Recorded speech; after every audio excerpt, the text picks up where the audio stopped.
Hey guys, so today I wanted to talk to you about actually using influencers. I see that a lot of people are either using them and loving them, or either using them and hating them, or just don't want to try it even at all. There is a lot of things changing in this segment of the market. So one of the things is that the organic reach actually fell by a lot, and it's now really hard, especially for groups, influencers and all of those niche people, to get a lot of organic reach. Now why Facebook and Instagram did it is because they can just get a lot more money for that exact same reach. And why would they give it for free? And it's understandable, but for business owners that means that their influencer strategy is now not where the money was before. What you can do about this? First things first, when you're searching for an influencer, you need to find an influencer that has good reach and good engagement, because you don't want people that just use bots to get a lot of influencers and that's it. If you're searching for an influencer, go online, enter in Social Blade and just go from there. Like, see who has the engagement. We usually do something like this.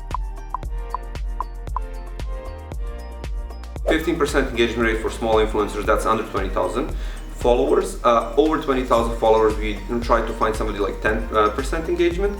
5% engagement goes for like the bigger accounts, over 100,000 to 200,000, but you can still find those people that have like 10%, 15% with huge numbers of followers. They're just more expensive, but you can choose. You can see the price ranges. Always when we use influencers, send out a lot of messages and just see who can give us the best option, the best deal. What everybody does is they give an influencer like their products or their services. The influencer starts talking about them, makes a couple of posts, makes a story, and that's it. So they give you a shout out. And that worked before really well with organic reach. Now you cannot do that. So how can you circumvent this?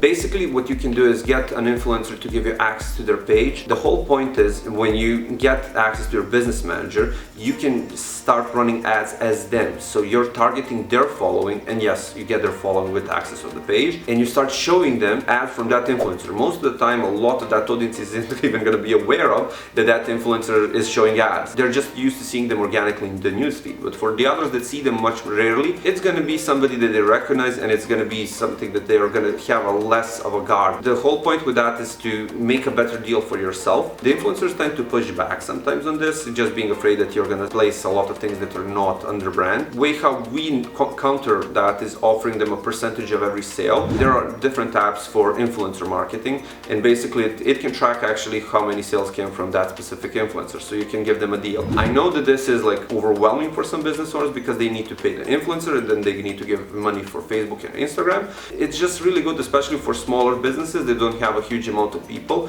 buying on a daily level.